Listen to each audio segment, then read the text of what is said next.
හිමාලය වගේම ලොකු කන්දක් එක පැත්තක තියෙනවා. මේ කන්ද එක පුද්ගලයෙක්. යාගේ නම සූරසේන. සූරසේන කියන පුද්ගලයා අවුරුදු ගාණක් මේ කන්ද නගින්න මහන්සි වෙනවා. මේක ලොකු කන්දක්, නගින්න අමාරු කන්දක්. එයා අවුරුදු ගාණක් යාගේ තරුණ කාලේ ඉඳන් මේ කන්ද නගින්න මහන්සි වෙනවා. මහන්සි වෙලා මේ කන්දෙන් වැටිලා තුවාල වෙලා ජීවිතේ නැති වෙන්න ගිහිල්ලා බේරිලා සෑහෙන අමාරුවෙන් මෙයා අවුරුදු ගාණක් උත්සාහ කරලා මෙයා සාමාන්‍ය ගොඩක් වයසට යනකොට මේ කන්ද නගිනවා. හරි. එකපාරක් නැගගට පස්සේ මෙයා කන්ද නගින පාර හොයා ගන්නවා. ඊට පස්සේ මෙයා නිතර මේ කන්ද නගිනවා. මෙයා මේ කන්දට තිබ්බ කියන්නේ ජීවිතේ මෙයාගේ කැප කරලා තියෙන මේ කන්ද වෙනුවෙන්. ඉතින් ඒ හින්දා ඒ කන්දට තිබ්බ ආසාවත් එක්ක එයා පදිංචි වෙනවා මේ කන්ද පල්ලෙහාම. ඉතින් මෙහෙම පදිංචිලා ඉන්නකොට එක දවසක් එක තරුණ ජෝඩුවක් කඳු නගින්න ගොඩක් ආස කරන ජෝඩුවක් මේ කන්ද නගින්න එනවා. එතකොට මෙයා දකිනවා, දැකලා මෙයා කතා කරාට පස්සේ එයාලා කියනවා අපි මේ කන්ද නගින්න ආවේ.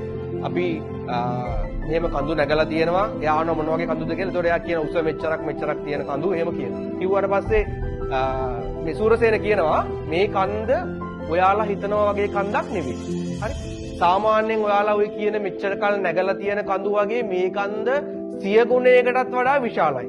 ඒ නිසා මේක ඔයාලා කඳු නැගලා තියෙනවා වුණත්, ඔයාලට එක්ස්පීරියන්ස් තියෙනවා වුණත් මේක ලේසියෙන් ඔයාලට නගින්න වෙන්නේ නැහැ. මේක නගින්න ටිකක් අමාරුයි. මගේ ජීවිතේ මං අවුරුදු 20 ගාණක් විතර කැප කරලා තමයි මේ කන්ද නැග්ගේ. මම මේ කන්දේ විඳින්න පුළුවන් උප්පරිම වේදනා සහිත දේවල් විඳලා තියෙනවා. නමුත් අවසානයේ මම මේ කන්දට නැග්ගා. නමුත් ඔයාලා මේව කඳු නගින්න ආසයි කියලා කියන හින්දා, ඔයාලා කඳු නගින්න ඕනේ කියලා කියන හින්දා මට පුළුවන් ඔයාලට මේ කන්ද නගින්න උදව් කරන්න. මම මේ කන්ද නගින්න පාවිච්චි කරන කඹයක් තියෙනවා. මම තාමත් ඒ කඹේ පාවිච්චි කරලා තමයි කන්ද නගින්නේ. ඉතින් මට පුළුවන් මම දැන් මේ කන්ද නගින පාර දන්නවා. මට පුළුවන් මං මෙහෙම දෙයක් කරන්නම්.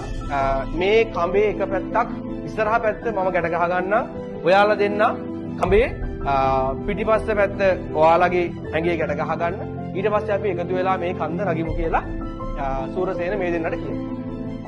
මේ දෙන්නට කිව්වම මේ කපල් එකේ කොහමද පඬිත ගෑනු කෙනානේ. හරි. ගෑනු කෙනා කියනවා පිරිමි කෙනාට රහසින් වගේ කීවෝඩ් එකක් හයියෙන් කියනවා මෙයා හදන්නේ මෙයාගේ පදේට අපිව නටවන්න අපිව ඉත් එක් කරගෙන ඉස්සරහට එක්කන් යන්න තමයි මෙයා හදන්නේ. අපි එහෙම යන්න ඕනේ නැහැ. අපි කඳු නැගලා තියෙනවානේ. අපි යමු අපිට යන්න පුළුවන් කියලා. මේක ඇහෙනවා සූරසේනට. හරි. මේක සූරසේනට ඇහුණාට පස්සේ සූරසේන කියනවා කතා කරලා ඔයාලා නැගලා තියෙනවට වගේ මම ඔයාලට කෙල්ලුත් කිව්වා. ඔයාලා නැගලා තියෙනවා වගේ මේ කන්ද 100 ගුණයකට වඩා වැඩිපුර විශාලයි. මම මේ කන්ද අවුරුදු 20 ගාණක් නගින්න උත්සාහ කරලා තමයි මට මේ කන්ද නගින්න පුළුවන් වුනේ. දැන් මම මේ කන්දට කිසිම ප්‍රශ්නයක් නැතුව යනවා. මේ කන්දේ සත්තු ඉන්නේ කොහෙද? ලිස්සන්නේ කොහෙද? ගල් තියෙන්නේ කොහෙද? වැටුනොත් වැටෙන්නේ කොහෙටද? හැමදේම මම දන්නවා. ඉතින් මම ඔයාට මගේ කඹේ පිටිපස්සේ දෙන්නම් කියලා කිව්වේ කන්ද නගින්නත් ඔයාට උවමනාවක් තියෙන නිසා මම දන්නවා කන්දට යන හරි පාර. එතකොට මගෙත් එක්ක ඔයා මේ කඹේ ආවොත් ඔයා මගේ ඉත් එක්ක වෙන්නේ නැහැ. ඔයාට අවශ්‍යතාවය තියෙන්නේ මේ කන්ද මුදුරට නගින්න නිසා ඔයාට නිකම්ම මේ කන්දේ මුදුරට නගින්න පුළුවන් වෙනවා. හරි. මොකක්ද මේ කතාව? මාර සරල දෙයක් කතාව මේකයි. හරි. මතක තියාගන්න ජීවිතේ ඔයාට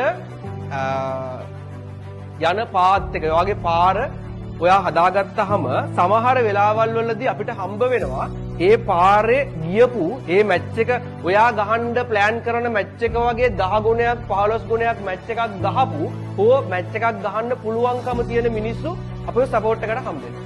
හරි. ඒ සපෝට් එකට හම්බ වෙනකොට අපිට සමහර වෙලාවල් වලදී හිතෙනවා මේ මිනිස්සු හදන්නේ අපෙන් ඒ මනුස්සයා මැච් එකක් ගහගන්න කියලා. හරි. හැබැයි ඔයා ගහන ගේම වගේ 100 ගුණයකට වඩා වැඩිපුර ගේමක් ගහපු මනුස්සයෙක්ට ඔයාගෙන් ගේමක් ගහ ගන්න දෙයක් නැහැනේ. ඒ නිසා හොඳට ඔලුවට දාගන්න. ජීවිතේ උදව් කරන්න දෙන, ඔයාට මැච් එකක් ගන්න සපෝට් එකක් දෙන, ඔයාගේ ජීවිතේ හදාගන්න උදව් කරන හැම මනුස්සයෙක්ම ඔයා ළඟට එන්නේ ඔයාව ඉත් එක් කරගන්න නෙවෙයි කියන එක. චරිත්ගිම්හාන් විභාගයට ජීවිතයට ජය ගෙනෙන සොඳුරු ඇදුරා.